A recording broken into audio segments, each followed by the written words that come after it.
We're getting you set for a weekend of Big East basketball, a state of Big East hoops with the Athletics' Sam Vecenie. And Sam, we start with the title race going on in this regular season. Villanova with a one-game lead on Marquette, but the Golden Eagles were able to pick off the Wildcats by one last Saturday. How do you see this playing out the rest of the way?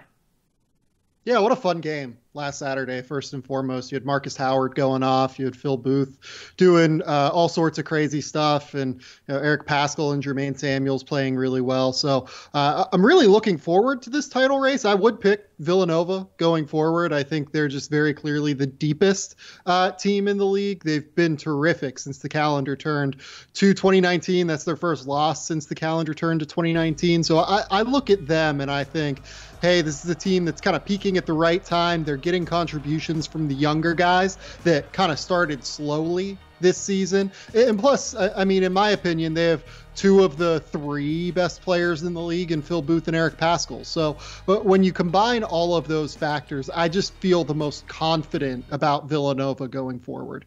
For the Wildcats, they were not in that early seed reveal last weekend. Will they be in the top 16 when it's said and done?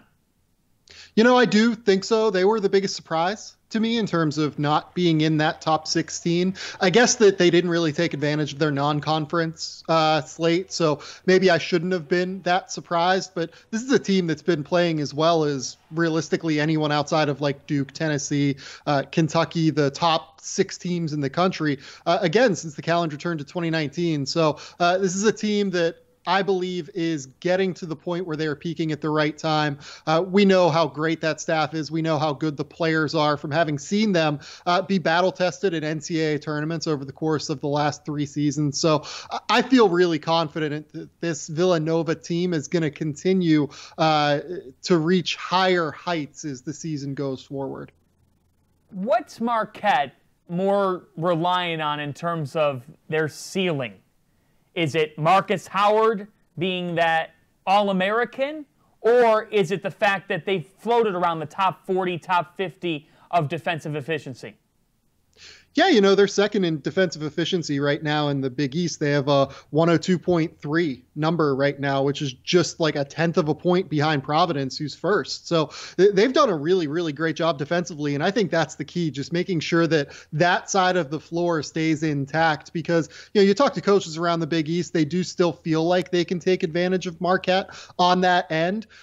I don't know that that's necessarily the case anymore, though. Theo John is just such an awesome defender inside. Annam is an awesome perimeter defender as well. He really helps shore up the perimeter. And Joey Hauser is, I think, an underrated guy. He's an underrated athlete. He is a tough physical dude who will really get after it on that end. So I look at Marquette's defense as being their biggest kind of telltale sign as to what their ceiling is going forward.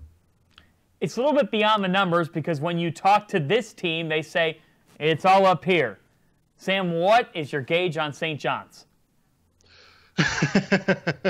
Your guess is as good as mine, and your guess is as good as the coaching staff and everyone involved up at St. John's. You know, they do have as much talent as anyone outside of Villanova in the league. I feel pretty confident saying that they're the 3rd best team in the league, but you know, they need to show it consistently. This is a group that, you know, despite the fact that they have Shamorie Ponds, they have Mustafa Heron, LJ Figueroa, Marvin Clark, they have good offensive players, but, you know, they're sitting in 7th right now in offensive efficiency in Big East play. And that's just not good enough for what this group can do. And, you know, you can, you know, look at a variety of factors, the fact that they don't really get to the foul line all that much, despite the fact that they have Shamorie Ponds. They're an awful rebounding team in general.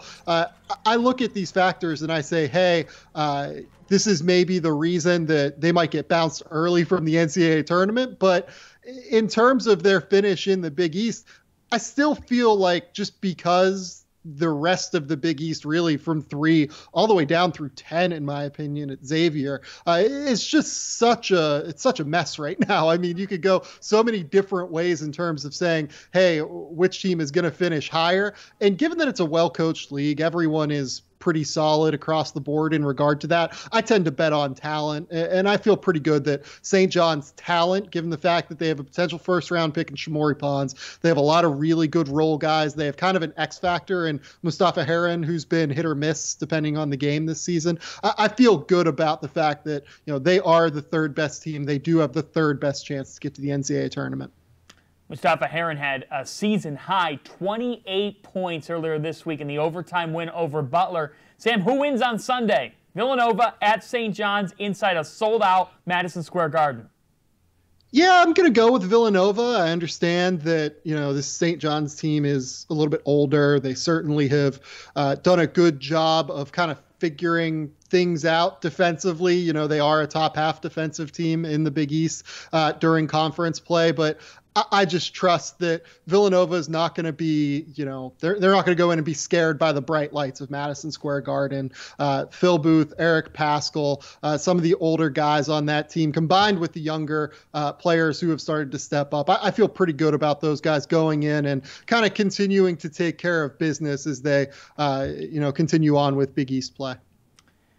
The team tied with the St. John's Red Storm in third is the Seton Hall Pirates at 6-6 in the Big East, 15-9 overall. Their net is in the 60s. Sam, what will it take for this Seton Hall team to make the NCAA tournament?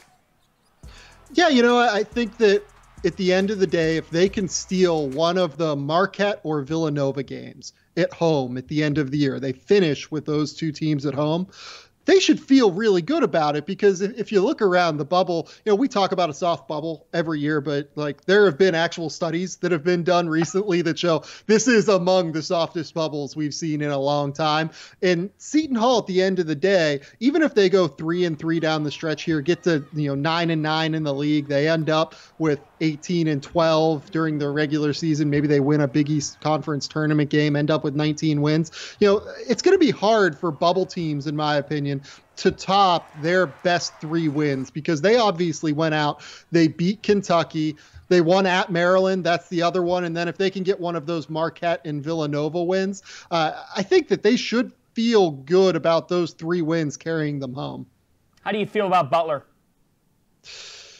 It's tough, because I look up and down their roster, and I'm not they're among the least talented rosters, in my opinion, just from 1 to 10. I really like Kamar Baldwin. I think he's probably more of a guy that you want in a second role, though, as opposed to being their primary guy. Paul Jorgensen is fine. Jordan Tucker, I think, is still really getting acclimated to everything that they're running at Butler after getting in the second semester here. They have the interesting kind of center combination with Nate Fowler and Joey Brunk. They bring 2 very different things to the table. I just think they're really well coached, and you look up and down their wins. The Mississippi win, that's not holding up as well as they were anticipating. The Florida win isn't necessarily holding up as well as they're anticipating.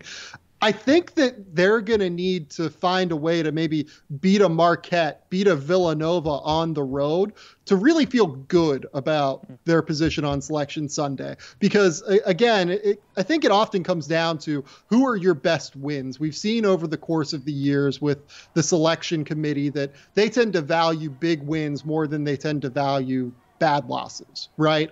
And if they can come up, Butler can come up and get a few really, really solid wins coming down the stretch here, particularly on the road, I think that would help them more than anything.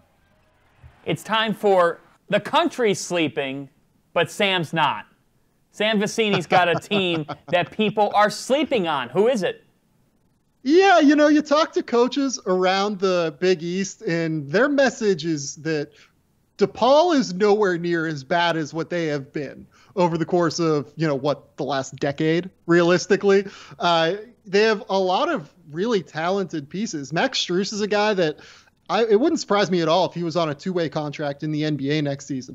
Paul Reed is a guy who's averaging 15 and 10 right now with a block and a steal per game in Big East play. 6'9", long arms, needs to really improve on the defensive side of the floor, but NBA scouts are really intrigued there. Eli Kane is a really solid senior who has been around the block in the Big East.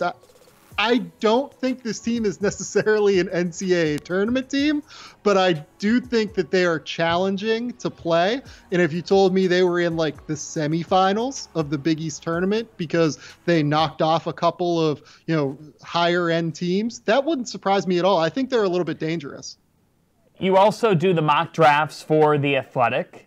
Eric Paschall is high up on your board in one of your recent mocks. Could he play his way around the lottery?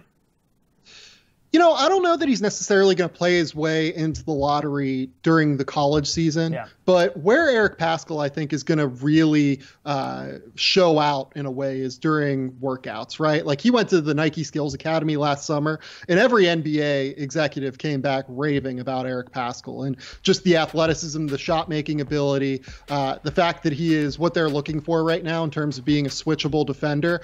I think that he's the kind of guy that's going into a 1-on-0, 3-on-3 workout setting, and he's just going to dominate in the open space that those kind of workout settings provide due to his athleticism.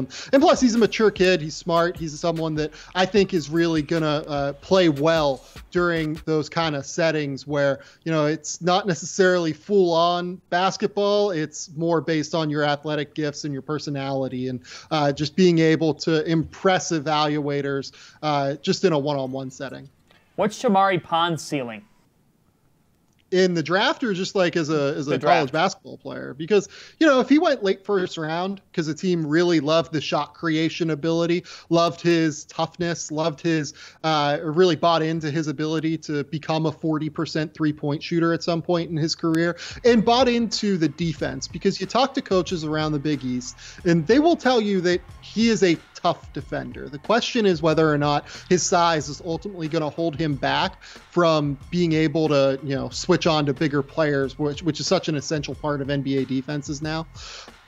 I think that you could see a situation where an NBA team falls in love with him and ends up taking him in the late first. But right now, I think you're looking like more top of the second round. It feels like that's the safe spot for him. We've seen guys like Frank Mason, Devontae Graham, Jalen Brunson, all of those kind of long-term backup point guards that are going to play in the NBA for 7 years, 8 years off the bench. That's where those guys tend to go. Sam Vecenie, you can read him at The Athletic. There's nobody doing better coverage of college basketball, the NBA draft, and there's no outlet like The Athletic's coverage of college hoops. Sam, thanks for your time. Yep, anytime, John.